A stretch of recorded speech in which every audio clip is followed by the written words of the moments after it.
গত 13 তারিখে একটি বক্তব্য শুনতেছিলাম, কিন্তু সেখানে কতগুলো অসহিষ্ণু কথা আছে। সময় দিব না, টেনে নামানো হবে, পালনের সুযোগ পাবে না, এই বাংলাগুলো আমাদের ভীতি সৃষ্টি করে। মাননীয় স্পিকার, বাজেট সম্পর্কে আমাদের সাধারণ মানুষের ধারণা হলো, গতকালকে যে অবস্থা আমি ছিলাম, বাজেট প্রকাশ করার পরের দিন আমার হাট বাজার রাস্তাঘাটে জিনিসপত্রের দাম কেমন থাকে তার তুল্য একটা বিশ্লেষণ, পাশাপাশি হলো একটা রাজনৈতিক দলের যে সমস্ত ম্যানিফেস্টো থাকে সে অনুসারে বাজেটটা উপস্থাপন হয়েছে কিনা। আমি মাননীয় অর্থমন্ত্রী মহোদয়কে ধন্যবাদ জানাই। এবারের বাজেটে বাংলাদেশ জাতীয়তাবাদী দলের নির্বাচনী ইশতেহারের প্রতিটি বিষয়বস্তুকে সন্নিবেশিত করে তিনি বাজেটটি উপস্থাপন করেছেন। বাসাতে জিজ্ঞেস করা হয়, সংসদে তোমরা কি করো, বলে বসে থাকি আমরা। এই জন্য আমাদের সংসদের অভিভাবক হলো আমাদের স্পিকার সাহেব। তিনি অনেক ক্ষেত্রে দেখি ঈগল পাখির মতো 350 সংসদ সদস্য দিয়ে তাকাই থাকে, আর আমরা ওনার দিকে তাকাই থাকি যে আমাদেরকে একটু বলবে কিনা, বলার সুযোগ দিবে কিনা, একটু সময় বাড়াই দিবে কিনা। এটা হলো আমাদের কাজ। কিন্তু এবার পাশাপাশি নতুন করেই সংযোজিত হয়েছে আমাদের প্রধানমন্ত্রী। আমরা গত প্রথম অধিবেশনে একদিনের জন্য মাননীয় প্রধানমন্ত্রীকে অ্যাবসেন্ট দেখিনি। তিনি পুরা অধিবেশনটি একেবারে পুঙ্খানুপুঙ্খরূপে উনি দেখেছেন। কি জন্য? বাংলাদেশের 300টি আসনের যেখানে যত সমস্যা আছে সবগুলো সমস্যাকে সন্নিবেশিত করে যেন আগামী দিনে বাংলাদেশ জাতীয়তাবাদী দলের ইশতেহার অনুসারে যেন একটা বাজেট দেওয়া যায়, তিনি সেভাবে গ্রহণ করেছেন। মাননীয় স্পিকার, আমরা যেটা দেখলাম সেটা হলো, আমরা 300 আসনের সকল সংসদ সদস্য আমাদের স্বাস্থ্য বিষয়ে কথা বলেছি। মাননীয় প্রধানমন্ত্রী দেখলে স্বাস্থ্য বিষয়ের উপরে যেহেতু সবাই বক্তব্য একই রকম, তিনি কারো প্রতি বৈষম্য না করে 31 বেড এবং 50 বেডের প্রত্যেকটি হাসপাতালকে 101 বেড করেছেন। তার পাশাপাশি আমাদের চাঁদপুর সহকারে বিভিন্ন জেলাতে উনি মেডিকেল কলেজ স্থাপন করছেন।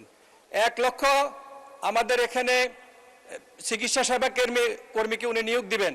তার পাশাপাশি 5000 এখানে ডাক্তারকে তিনি নিয়োগ দিবেন। একইভাবে শিক্ষাক্ষেত্রে অনেক ধরনের বঞ্চনার শিকার হয়ে অনেক সংসদ সদস্য বক্তব্য রেখেছেন। তাদের কথা চিন্তা করে এবার বাজেটে প্রায় 1,40,000 কোটি টাকার বাজেট দেওয়া হয়েছে। এটা বাংলাদেশের ইতিহাসে এই প্রথম। সুতরাং এরকম চিন্তাশীল একজন প্রধানমন্ত্রীকে নিয়ে আমরা আগামী দিনে বাংলাদেশকে ভালোবাসতে পারি। একেভাবে যেভাবে তিনি শিক্ষার উপরে দিয়েছেন, আমাদের এগ্রিকালচার বেজ অর্থনীতির উপরে তিনি প্রায় 44,000 কোটি টাকার বাজেট দিয়েছেন। মাননীয় অর্থমন্ত্রী, জননিরাপত্তার জন্য সবচেয়ে বড় বিষয় হলো একটা সরকারের বড় চ্যালেঞ্জ। কিন্তু এবারে সরকারের মাননীয় প্রধানমন্ত্রী জননিরাপত্তার জন্য 1,39,000 কোটি টাকা রেখেছেন। তার পাশাপাশি কৃষি খাতে তিনি 40,000 কোটি টাকার মতো বাজেট রেখেছেন। সবচেয়ে বড় জিনিস হলো, বয়সের একটা দ্বার প্রান্তে ব্যবসায়িক জীবনে আমরা বহুত বঞ্চনার শিকার হয়েছি। অনেক ক্ষেত্রে আমাদের ট্যাক্স কাটা হয়, কিন্তু এনবিআর এর কর্মকর্তাদেরকে এক ধরনের ক্ষমতা দেওয়া হয়েছে নিজস্ব ইচ্ছা অনুসারে তাকে ট্যাক্স আদায় করার জন্য। সেই ক্ষেত্রে আমরা আপিল করতে গেলে আমাদেরকে 10% জমা দিয়ে তারপরে আপিল করতে হতো। কিন্তু এবারকার অর্থমন্ত্রী মহোদয় আমাদের সেটার দিকে বিবেচনা করে এবারকে আমাদেরকে 3% দিয়ে আমরা ইচ্ছা করলে ট্যাক্স ট্রাইব্যুনালে আমরা আপিল করতে পারবো। এট দ্য সেম টাইম আমরা হাইকোর্টে যাওয়ার কোনো স্কোপ ছিল না।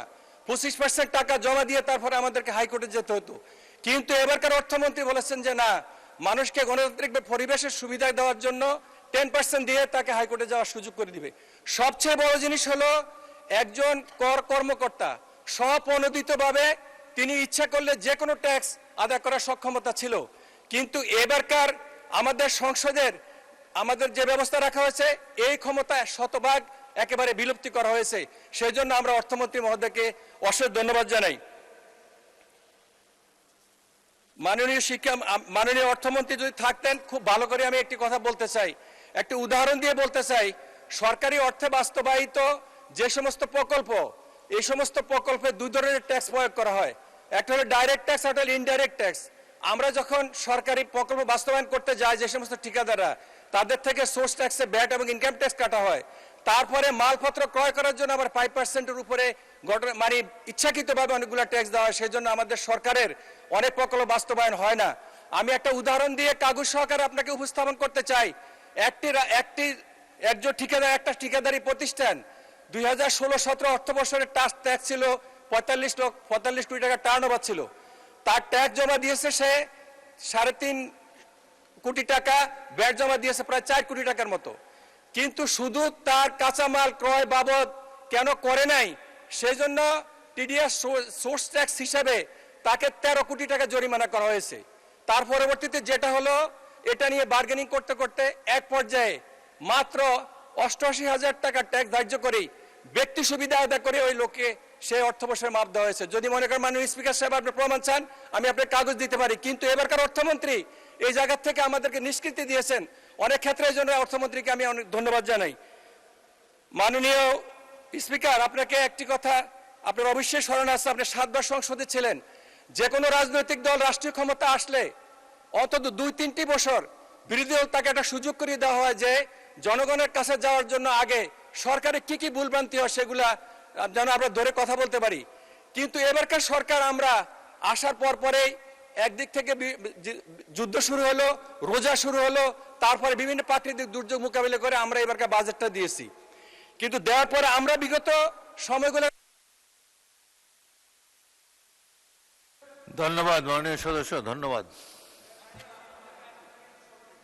আচ্ছা, 1 মিনিটে কনক্লুড করেন, 1 মিনিটে শেষ করেন। মাননীয় স্পিকার সাহেব, আমার যে কথাগুলো ছিল আমি বলতে পারলাম না। এনিহাও আপনি যে কতটুকু সময় দিয়েছেন আমি এইটুকু কথা বলবো। সেটা হলো আমাদের 9,38,000 কোটি টাকার বাজেট আপনি এবারকার দিয়েছেন, মানে অর্থমন্ত্রী দিয়েছে। কিন্তু 9,38,000 কোটি টাকার ভিতরে আমাদের দেশে 20 কোটি লোকের ভিতরে 5 কোটি লোক এখন মাদকের দ্বারা ডাইরেক্টলি ইনডাইরেক্টলি আমরা আক্রান্ত। 2 মিনিটে সমাপ্ত করেন, 1 মিনিট বলেছিলাম, 2 মিনিটে সমাপ্ত করেন। Thank you sir. আমাদের দেশে বর্তমানে প্রায় 25% লোক আমরা মাদক দ্বারা আক্রান্ত। এই মাদকের জন্য আমার একটা অনুরোধ থাকবে, সেটি হলো যে আমরা বাজেটে আমরা 9,38,000 কোটি টাকা আমরা বাজেট রেখেছি। সবচেয়ে কম বাজেট হলো স্বরাষ্ট্র মন্ত্রণালয়, যে মন্ত্রণালয় আমাদেরকে মাদক নিয়ন্ত্রণ করবে।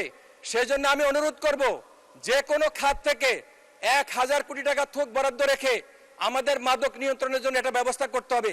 দিন দিন আমাদের বিধবার সংখ্যা বাড়ছে, অনাথ শিশুর সংখ্যা বাড়ছে, পরিবার ভেঙে যাচ্ছে, সমাজ ভেঙে খান খান হয়ে যাচ্ছে। সেজন্য মাননীয় স্পিকার আপনাকে অনুরোধ করব, অর্থমন্ত্রী যেন 1,000 কোটি টাকা থোক বরাদ্দ দিয়ে পুলিশকে প্রণোদনা দিয়ে আমাদের দেশ থেকে যেন মাদক মুক্ত করে। মাননীয় স্পিকার, অনেক উদাহরণ রয়েছে বিগত সময়ের আমাদের দেশের বিরোধী দলগুলোর যে সমস্ত ভূমিকা ছিল সেগুলো আজকে একটা অসহনশীল পর্যায়ে চলে আসছে। আমরা দেখেছি বেগম খালেদা জিয়া যখন 91 সালে ক্ষমতা আসছিল তখন বলছিল একদিনের জন্য শান্তিতে থাকতে দিব না। গত 13 তারিখে একটি বক্তব্য শুনতেছিলাম, কিন্তু সেখানে কতগুলো অসহিষ্ণু কথা আছে। সময় দিব না, টেনে নামানো হবে, পালনের সুযোগ পাবে না, এই বাংলাগুলো আমাদের ভীতি সৃষ্টি করে। সেই জন্য মাননীয় স্পিকার, আমরা আগামী দিনের সংসদটাকে ভালোভাবে চালাইতে চাই। সুতরাং আমরা সরকারি দল বিরোধী দল মিলে সুন্দর বাংলাদেশ গড়তে চাই। সেই প্রত্যাশা আমরা আশা করব মসজিদে একরকম কথা বলবেন, সংসদে একরকম বলবেন, বাইরে গিয়ে আরেক রকম বলবেন, এরকম হওয়াটা ঠিক না।